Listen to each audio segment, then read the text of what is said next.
എങ്ങനെയാണ് സഹോദരങ്ങളെ ഈ ചെറിയൊരു അധ്യായം ഇത്ര വലിയ അത്ഭുതമായി മാറുന്നത്? ഖുർആനിലെ ഡോക്ടർ ഗാരി വില്ലനെ പോലുള്ള ആളുകളെ പോലും ഇസ്ലാമിലേക്ക് ആകർഷിക്കാൻ കാരണമായത്.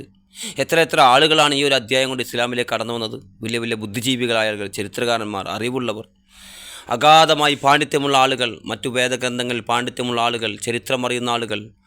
ഈ അടുത്ത കാലത്ത് ഒരാൾ ഇസ്ലാമിലേക്ക് കടന്നു വന്നിട്ട് സാധാരണ ഒരു മനുഷ്യൻ അദ്ദേഹം ഇസ്ലാമിലേക്ക് കടന്നു വന്നിട്ട് അദ്ദേഹം പറയുകയാണ്, ഈ ഒരു അധ്യായം എന്നെ അത്ഭുതപ്പെടുത്തിയതുപോലെ മറ്റൊരു അധ്യായം അത്ഭുതപ്പെടുത്തിയിട്ടില്ല എന്ന്.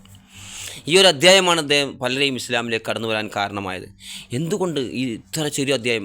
വിശുദ്ധ ഖുർആൻ 111 അധ്യായം 5 ആയത്തുകൾ മാത്രമുള്ള ഈ ഒരു അധ്യായം. എന്താണ് ഇവിടെ അല്ലാഹു സുബ്ഹാനഹു വ തആല ഇത്രമാത്രം അത്ഭുതകരമായി പറഞ്ഞത്? ഇതിൻ്റെ പശ്ചാത്തലം എന്താണ്? ഈ അധ്യായം അവതരിക്കാനൊരു പശ്ചാത്തലമുണ്ട്, ഒരു കാരണമുണ്ട്.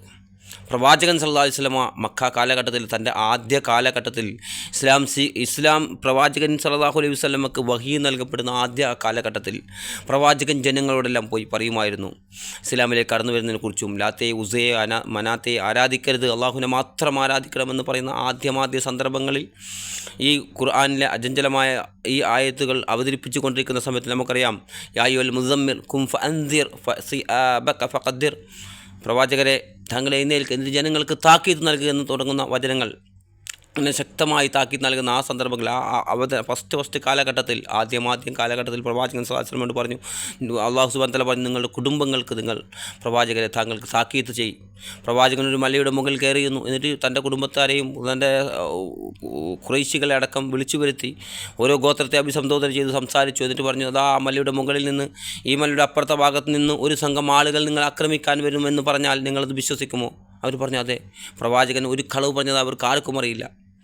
40 വയസ്സ് വരെ അൽ അമീൻ എന്നായിരുന്നു പ്രവാചകൻ സല്ലല്ലാഹു അലൈഹി വസല്ലമയെക്കുറിച്ച് അവർ പറഞ്ഞത്. അൽ അമീൻ, ഏറ്റവും വിശ്വസ്തനായ മനുഷ്യൻ. നമുക്കറിയാം, ഹജറുൽ അസ്വദ് മാറ്റിവെക്കലുമായി ബന്ധപ്പെട്ട് വലിയൊരു യുദ്ധത്തിൻ്റെ അടുത്തേക്ക് പോലും എത്തുന്ന ആ സമയത്ത് പോലും പ്രവാചകൻ സല്ലല്ലാഹു അലൈഹി വസല്ലം കടന്നു വരും. അവർ പറഞ്ഞു, ഇനി ആരാണോ കടന്നു വരുന്നത്, മക്കയുടെ കഅബാലയത്തിൻ്റെ പൊളിച്ചുപണിയുമായി ബന്ധപ്പെട്ട ചരിത്ര സംഭവം, ഞാനത് വിശദീകരിക്കുന്നില്ല. അവിടെ ആരാണോ കടന്നു വരുന്നത്, ആ അദ്ദേഹത്തിൻ്റെ മധ്യസ്ഥതയിൽ നമുക്കിത് പരിഹരിക്കാമെന്ന് പറഞ്ഞപ്പോൾ പ്രവാചകൻ സല്ലല്ലാഹു അലൈഹി വസല്ലം കടന്നു വന്നു. അപ്പോൾ അവർ എല്ലാവരും ഒന്നടങ്കം പറഞ്ഞാലും അവർക്ക് ഏറ്റവും അനുയോജ്യരായ മനുഷ്യൻ, അവർക്ക് ഏറ്റവും വിശ്വസ്തനായ മനുഷ്യരായിരുന്നു പ്രവാചകൻ സല്ലല്ലാഹു അലൈഹി വസല്ലം. അപ്പോൾ ആ പ്രവാചകൻ അവരോട് പറയുകയാണ്, ആ മലയുടെ അപ്പുറത്തുനിന്ന് ഒരു ശത്രു സംഘം നിങ്ങൾ ആക്രമിക്കാൻ വരുമെന്ന് പറഞ്ഞാൽ നിങ്ങൾ വിശ്വസിക്കുമോ? അവർ പറഞ്ഞു, അതെ, തീർച്ചയായും താങ്കൾ അൽ അമീനാണ്, ഞങ്ങൾ വിശ്വസിക്കും. എങ്കിൽ അതിനേക്കാൾ ഗൗരവകരമായ ഒരു കാര്യത്തെക്കുറിച്ച് ഞാൻ നിങ്ങൾക്ക് പറഞ്ഞു തരട്ടെ എന്ന് പറഞ്ഞിട്ട് അള്ളാഹുവിൻ്റെ റസൂൽ സല്ലല്ലാഹു അലൈഹി വസല്ലം ഈ തൗഹീദിൻ്റെ ആശയങ്ങൾ പറഞ്ഞു കൊടുത്തു. ശക്തമായ നരകത്തെക്കുറിച്ചുള്ള കാര്യങ്ങൾ പറഞ്ഞു കൊടുത്തു. എങ്കിൽ ഇതാ മരണശേഷം യഥാർത്ഥ വിശ്വാസികൾക്കല്ലാതെ ആകാതെ മരിച്ചുപോയ ആളുകൾക്ക് കത്തിജ്വലിക്കുന്ന നരകമുണ്ടെന്ന് അവർക്കൊരു താക്കീത്, നരകം കൊണ്ടുള്ള താക്കീത് അവർക്ക് നൽകിയ സമയത്ത് എല്ലാവരും മൗനമായി നിൽക്കുന്ന സമയത്ത് അബൂ ലഹബ് എഴുന്നേറ്റ് കൊണ്ട് പറഞ്ഞു, അബൂ ലഹബ് തൻ്റെ കൈകൾ ചേർപ്പിച്ച് കൊണ്ട് പറഞ്ഞു എന്നാണ് ചില ചരിത്രകാരന്മാർ, ചില ഗ്രന്ഥങ്ങൾ നമുക്ക് കാണാൻ വേണ്ടി സാധിക്കുന്നത്. തബ്ബൻ ലക യാ മുഹമ്മദ്, നിനക്ക് നാശം, ഇത് പറയാനാണോ ഞങ്ങളെ വിളിച്ചു കൂട്ടിയത് എന്നാണ് അബൂ ലഹബ് പറഞ്ഞത്. അത് നമുക്കറിയാം, പലപ്പോഴും പ്രവാചകൻ സല്ലല്ലാഹു അലൈഹി വസല്ലം ഖുർആനിൽ വരുന്ന വചനങ്ങൾ, ചില ശത്രുക്കൾ പറയുന്ന വാക്കുകൾ അതേപോലെ അല്ലാഹു സുബ്ഹാനഹു വ തആല എടുത്തു ഉദ്ധരിച്ചിട്ട് അതിനും അല്ലാഹു സുബ്ഹാനഹു വ തആല മറുപടി പറഞ്ഞതായിട്ട് നമുക്ക് കാണാൻ വേണ്ടി സാധിക്കും ഈ ഒരു പാറ്റേണിൽ.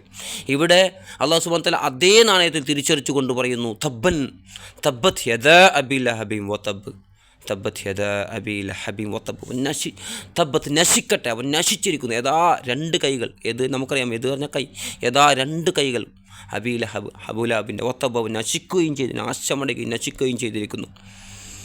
നമുക്കറിയാം, വലിയ സമ്പന്നനായിരുന്നു ആ വ്യക്തി. അബൂ ലഹബ് പ്രവാചകൻ്റെ പിതാവിൻ്റെ സഹോദരനാണ്, ഏറ്റവും അടുത്ത കുടുംബക്കാരനാണ്.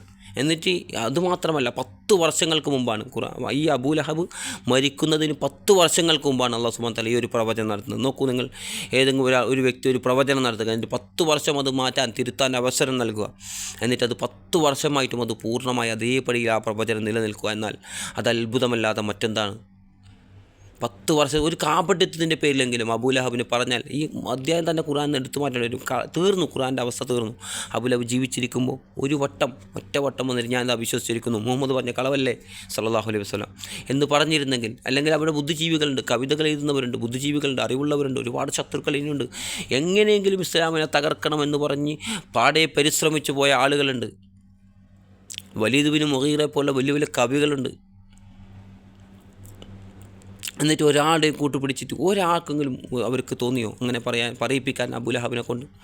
നിങ്ങൾ മുഹമ്മദ് പറഞ്ഞ തെറ്റാണ്, ഞാനിതാ വിശ്വസിച്ചിരിക്കുന്നു എന്ന് ഒരു കാപട്യം കൊണ്ട് പറയാൻ, ഒരു കളവായിട്ട് പറയാൻ പോലും മരിക്കുന്നത് വരെ 10 വർഷം, 1 വർഷം 2 വർഷം 1 മാസം 2 മാസമല്ല 10 വർഷം ജീവിച്ചിട്ട് അദ്ദേഹത്തിന് സാധിച്ചത്. അത് ഏറ്റവും വലിയ അത്ഭുതമായി ഖുർആൻ മാറുന്നത്. മാ അഗ്ന അൻഹു മാലുഹു വമാ കസബ്, മാഹിന അവന് ഉപകാരപ്പെട്ടില്ല, അൻഹുമാലുഹു അവൻ്റെ സമ്പത്ത് അവന് ഉപകാരപ്പെട്ടില്ല, ഒമാ കസവൻ സമ്പാദിച്ചെന്തോ അതൊന്നും അവന് ഉപകാരപ്പെട്ടില്ല, അവൻ്റെ സന്താനങ്ങൾ അവന് ഉപകാരപ്പെട്ടില്ല, അവൻ്റെ ഏറ്റവും വലിയ സമ്പത്ത് അവന് ഉപകാരപ്പെട്ടില്ല. സയസില നമുക്കറിയാം അവൻ്റെ ഈ ഇവിടുത്തെ ജീവിതം, ദുനിയാവിലെ ജീവിതം അവസാനം മരിച്ചു പോയത് എങ്ങനെയാണ്? ഏറ്റവും പ്രയാസപ്പെട്ട മരണമായിരുന്നു അവൻ്റേത്. ഒരു മനുഷ്യൻ തിരിഞ്ഞു നോക്കാതെ, ഒരു മക്കളുമുണ്ട്, സമ്പത്തിൻ്റെ സന്താനമുണ്ടെന്നൊക്കെ പറഞ്ഞ് ബമ്പ് കളഞ്ഞിട്ട് അവസാനം മരിക്കുന്ന സമയത്ത് ഒരാളും തിരിഞ്ഞു നോക്കാത്ത, സമൂഹത്തിൽ ഒരാൾക്കും വേണ്ടാത്ത, ഒരാൾ അടുക്കാത്ത പ്രത്യേകതരം ശരീരത്തിൽ നിന്ന് ദുർഗന്ധം ഭവിച്ചുകൊണ്ട്, മരിക്കുന്നതിന് മുമ്പ് തന്നെ ശരീരത്തിൽ നിന്ന് ദുർഗന്ധം ഭവിച്ചുകൊണ്ട് ഒരാളും അടുക്കാത്ത രീതിയിലുള്ള ഒരു ഭയങ്കരമായ മരണമായിരുന്നു അവൻ്റേത്. ചരിത്രത്തിൽ നമുക്ക് കാണാൻ വേണ്ടി സാധിക്കും. ചില ചരിത്ര ഗ്രന്ഥങ്ങളിൽ കാണാം, ചില ആളുകൾ വിശദീകരിച്ചത് കാണാം, അങ്ങനെ വലിയ JCBയിലൊക്കെ മാധ്യമങ്ങൾ കൊണ്ടുവെക്കാന്ന് പറയാം. അതേപോലെ വലിയ വടികളൊക്കെ ഇട്ടിട്ട് ഒരുപാട് ദൂരം നിന്നിട്ട് ഒരു പ്രത്യേക സംവിധാനം ഉണ്ടാക്കിയിട്ട് 2 മലകൾക്കിടയിൽ അവനെ കൊണ്ടുവച്ചു എന്ന് കാണാൻ വേണ്ടി സാധിക്കും. മരിക്കുന്നതിന് മുമ്പ് തന്നെ അങ്ങനെ പക്ഷികളും ഇതൊക്കെ കൊത്തിക്കൊണ്ടുപോയി അവനെ തീർത്തു. അതേപോലെ സയസ്ലാൻ, ഈ ഭൂമിയിൽ ഇങ്ങനെയുള്ള അവസ്ഥ മാത്രമല്ല, സയസ്ലാ നാറൻ സാത്തലഹബ്, സയസ്ല സമീപാവിൽ നാറൻ അവൻ പ്രവേശിച്ചെറിയും, നാറൻ തീയിൽ സാത്തലഹബ് ജോലിയുള്ളൊരു നരകാഗ്നിയിൽ അവൻ പ്രവേശിച്ചെറിയുന്നതാണ്. പരലോകത്താട്ടെ ഭയങ്കരമായ നരകശിക്ഷയാണ് അവനുള്ളത്. ഒമ്രഹത്തുഹു അവൻ്റെ ഭാര്യയും, ഹമ്മാലത്തൽ ഹത്തബ് വിറക് ചുമട്ടുകാരി അവൻ്റെ ഭാര്യ. ഒരു കോടീശ്വരൻ്റെ ഭാര്യയെക്കുറിച്ചായി പറഞ്ഞത്. അമ്മാലത്ത് വിറക് ചുമട്ടുകാരി, ആക്ഷേപിച്ചുകൊണ്ട് അല്ലാഹു സുബ്ഹാനഹു വ തആല ഇത് പറഞ്ഞത്. അമ്മാലത്തുൽ ഹത്തബ് വിറക് ചുമട്ടുകാരി അവൻ്റെ ഭാര്യയും. നമുക്കറിയാം പ്രവാചകൻ പോകുന്ന വഴിയിലൊക്കെ ഒരു പ്രത്യേകത്തെ കയറൊക്കെ കൊണ്ടുവന്നിട്ട് പ്രത്യേകം മുള്ളും ഇതൊക്കെ കെട്ടിക്കൊണ്ടുവന്നിട്ട് അവർ പ്രവാചകൻ പോകുന്ന വഴിയിലൊക്കെ ഇട്ടുകൊണ്ട് പ്രവാചകനെ ഉപദ്രവിക്കുമായിരുന്നു. അതുമാത്രമല്ല ഫീജീതി ഹാബിലും മിമ്മസദ് എന്ന് അല്ലാഹു സുബ്ഹാനഹു വ തആല പറഞ്ഞു. ഫീജീതി ഹാബിളുടെ കഴുത്തിലുണ്ടായിരിക്കും, ഹാബിലിന് ഒരു കയർ, മിമ്മസദ് ഈത്തപ്പന നാര് കൊണ്ടുള്ള ഒരു കയർ അവരുടെ കഴുത്തിലുണ്ടായിരിക്കും. വലിയ നെക്ലേസൊക്കെ അന്ന് അവരുടെ കഴുത്തിലുണ്ടായിരുന്നു.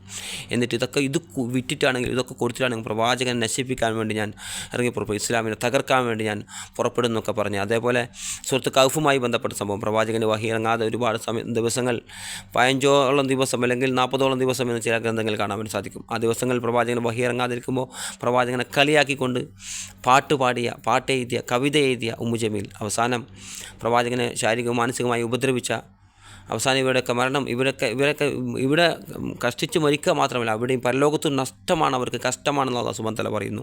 അവർ രണ്ടുപേരും നരകത്തിലാണെന്ന് അല്ലാഹു സുബ്ഹാനഹു വ തആല പറയാൻ 10 വർഷം ജീവിച്ചിരിക്കുമ്പോൾ 10 വർഷം ജീവിച്ചിട്ട് ഒരിക്കൽ പോലും ഇവർക്കത് മാറ്റി പറയാനോ, ഞാൻ കാപട്യത്തിന് വേണ്ടിയോ അല്ലെങ്കിൽ വെറുതെ ആളുകൾക്കിടയിൽ വെറുതെ ഖുർആൻ തെറ്റാണെന്ന് പറയാൻ വേണ്ടി പോലുമെങ്കിലും ഒരു പ്രാവശ്യമെങ്കിൽ പോലും ഞങ്ങളിത് അവിശ്വസിച്ചിരിക്കുന്നു എന്ന് പറയാൻ അവർക്ക് സാധിച്ചില്ല.